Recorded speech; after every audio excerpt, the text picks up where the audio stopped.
नमस्कार दोस्तों, स्वागत है आप सभी का हमारे YouTube चैनल पढ़ाकू वन में। दोस्तों, हम लोग पढ़ रहे थे मध्यकालीन भारत का इतिहास और ये इस श्रृंखला की तीसरी वीडियो है। दोस्तों, इससे पहली वीडियो में हमने समझा था कुतुबुद्दीन ऐबक के बारे में और आज हम उसकी इसी कड़ी को आगे बढ़ाते हुए देखेंगे। दोस्तों, कुतुबुद्दीन ऐबक की मृत्यु 1210 ईस्वी में हो गई थी। इसकी मृत्यु के बाद इसका एक बेटा था आराम शाह। आराम शाह 1210 ईस्वी को गद्दी पर बैठा और कुछ एक महीने के बाद कुतुबुद्दीन ऐबक का एक गुलाम था शमसुद्दीन इल्तुतमिश। शमसुद्दीन इल्तुतमिश ने आराम शाह की हत्या कर दी और गद्दी को कब्जा लिया। इस प्रकार से इल्तुतमिश ने गुलाम वंश का दूसरा शासक होने का खिताब हासिल किया और इल्तुतमिश को दिल्ली सल्तनत का वास्तविक संस्थापक भी कहा जाता है। दिल्ली सल्तनत का वास्तविक संस्थापक।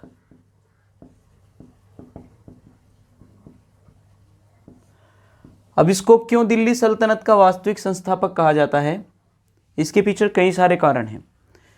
सबसे पहला कारण तो इसने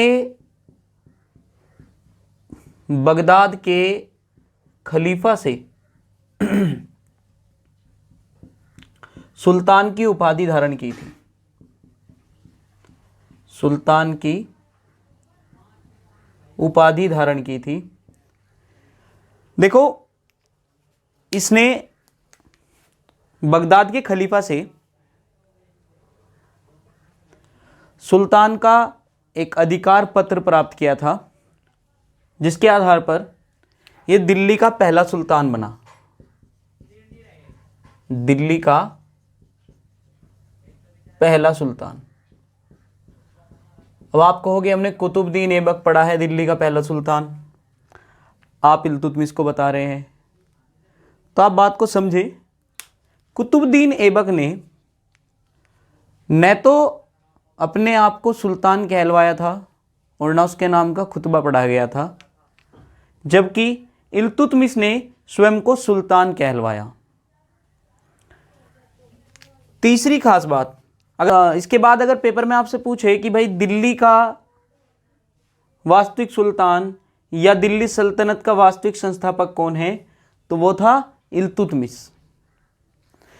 अब आगे चलते हैं। अब देखेंगे इल्तुतमिश के कुछ कार्य। अब देखेंगे इल्तुतमिश के कुछ कार्य।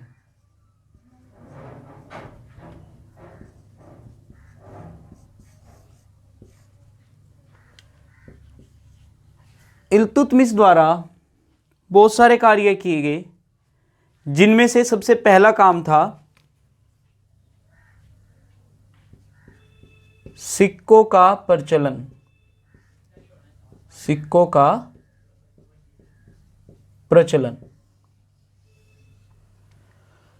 तो भारत में सिक्कों की शुरुआत करने वाला पहला मुस्लिम शासक इल्तुतमिश था, क्योंकि सिक्कों की शुरुआत वैसे तो मोहम्मद गोरी भी आपने पढ़ा होगा, मोहम्मद गोरी ने भी सिक्के चलाए थे, बट मोहम्मद गोरी ने चौहानों के सिक्कों का ही पुनः प्रचलन किया था।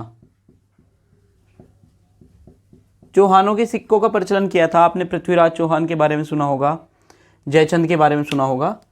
तो तराइन के युद्ध 1191 1192, मोहम्मद गोरी ने जब उनके साथ युद्ध किया, उसके बाद वो काफ़ी समय तक वहाँ पर रहा और उसने कुछ सिक्के चलाए थे जो कि चौहानों के ही थे। इन सिक्कों को दिल्लीवाल कहा जाता था? दिल्लीवाल या देहलीवाल? देहलीवाल सिक्के किसने चलाए थे? मोहम्मद गौरी ने।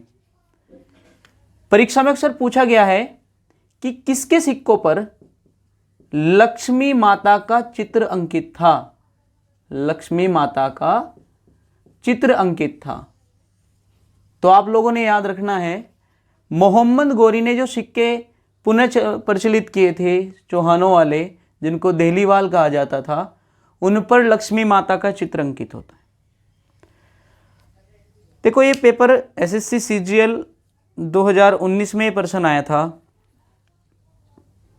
और कई बार बच्चों के मन में ये आता है कि भाई जब परीक्षा में पूछा जाए कि भाई बताओ लक्ष्मी माता का चित्र किसके सिक्कों पर अंकित था, किस मुस्लिम शासक के सिक्कों पर, तो हमारे मन में आता है कि शायद ये अकबर के सिक्कों पर अंकित हो, क्योंकि अकबर का जोधाबाई की वजह से हिंदू धर्म की तरफ झुकाव थोड़ा ज़्यादा था।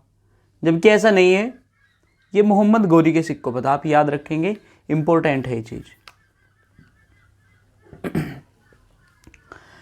अब चलते हैं इल्तुतमिश के सिक्कों की तरफ। इल्तुतमिश ने 2 प्रकार के सिक्के चलाए थे। पहले को कहा जाता था टका। जो टका था ये चांदी का सिक्का होता था, और दूसरे प्रकार का सिक्का था जीतल। ये होता था आपका तांबे का बना। तो ऐसा पेपर में पूछ सकता है कि भाई टका सिक्के बने होते थे, तो ऑप्शन में अगर चांदी है तो आप उसको टिक करेंगे, और जीतल बने होते थे तांबे के। इसका तीसरा महत्वपूर्ण कार्य,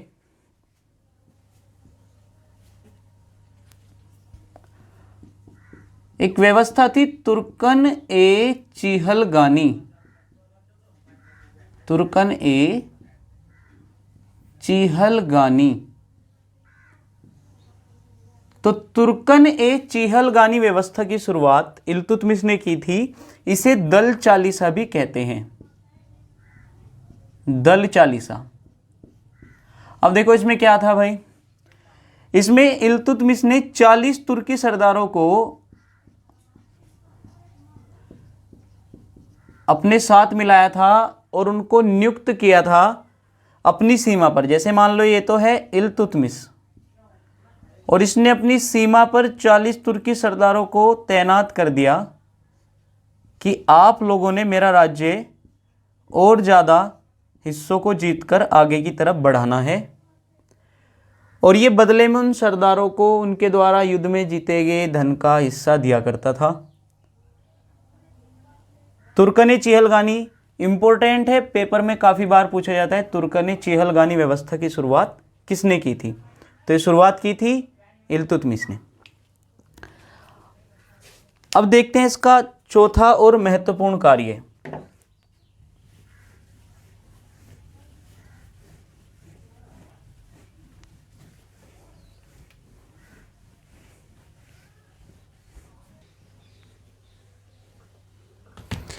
इसका चौथा सबसे प्रसिद्ध काम था भारत में मंगोलों के आक्रमण को रोकना। मंगोलों के आक्रमण को रोकना। देखो हुआ यूं था, एक व्यक्ति था चंगेज खान। चंगेज खान जो था ये एशिया की सबसे ताकतवर सेना का शासक था। और चंगेज खान का जो युद्ध हो रहा था उस टाइम पे, जलालुद्दीन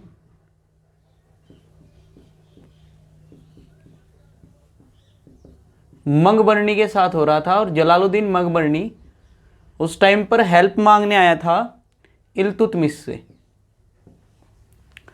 तो इल्तुतमिश ने स्थिति को भापा और उसने मंगबर्णी की सहायता करने से मना कर दिया। और इस प्रकार चंगेज खान जो था वो भारत की सीमा में एंट्री करने से पहले ही लौट गया, क्योंकि इसने इसकी हेल्प नहीं की।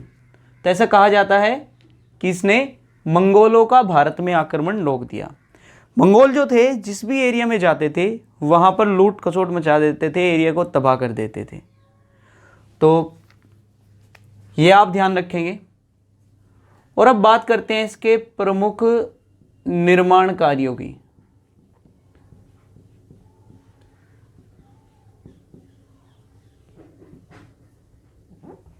देखो इसके फेमस निर्माण कार्य क्या क्या थे। पहली तो बात, जब इसने भारत में मकबरा व्यवस्था की शुरुआत की थी, मकबरा आर्किटेक्ट की शुरुआत की थी,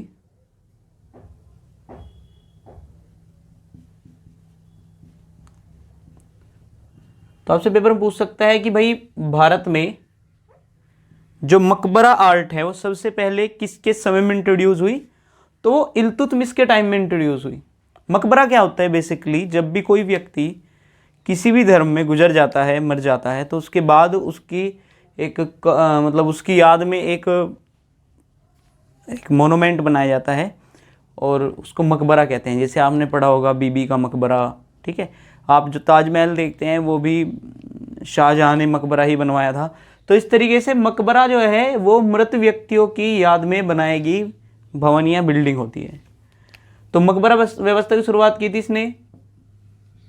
इसने सबसे पहले एक तो खुद का मकबरा बनवाया था, स्वयं का मकबरा बनवाया, ठीक है। दूसरा मकबरा इसने अपने बेटे का मकबरा बनाया जिसका नाम सुल्तानगढ़ी का मकबरा है। सुल्तानगढ़ी का मकबरा, सुल्तानगढ़ी का मकबरा। तो सुल्तानगढ़ी का मकबरा भी इसी ने बनवाया था और ये किसके याद में था, इसके पुत्र की याद में था। ये भी आप याद रखेंगे। इसके बाद हमने कुतुबुद्दीन ऐबक के समय पर बात की थी। इसने कुतुब मीनार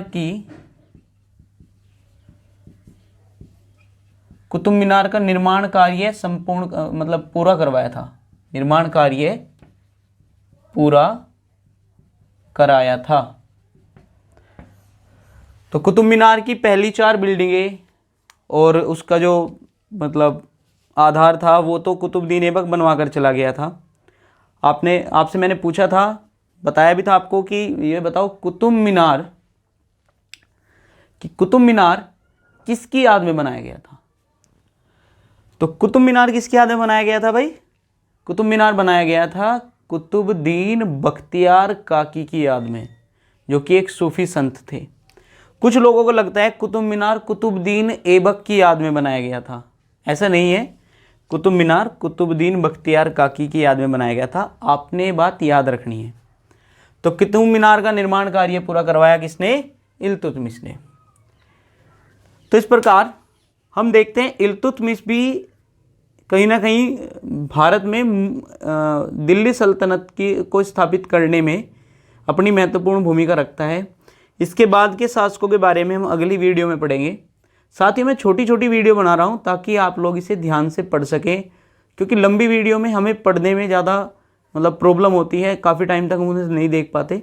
तो मैं छोटे छोटे हर एक वंश के हर एक शासक के लिए एक पर्टिकुलर वीडियो बनाने की कोशिश करूँगा और आप लोग इन वीडियोज़ को टाइम टू टाइम शेयर किया करें ताकि दूसरे उन बच्चों तक भी ये चीज़ें पहुँच सके जो सच में इसकी ज़रूरत रखते हैं, ठीक है। और बाकी इस चैनल को आप लोग सब्सक्राइब करें और वीडियो को लाइक करें, अनलाइक करें, जो भी आपकी इच्छा हो, और चैनल को सपोर्ट करें। धन्यवाद।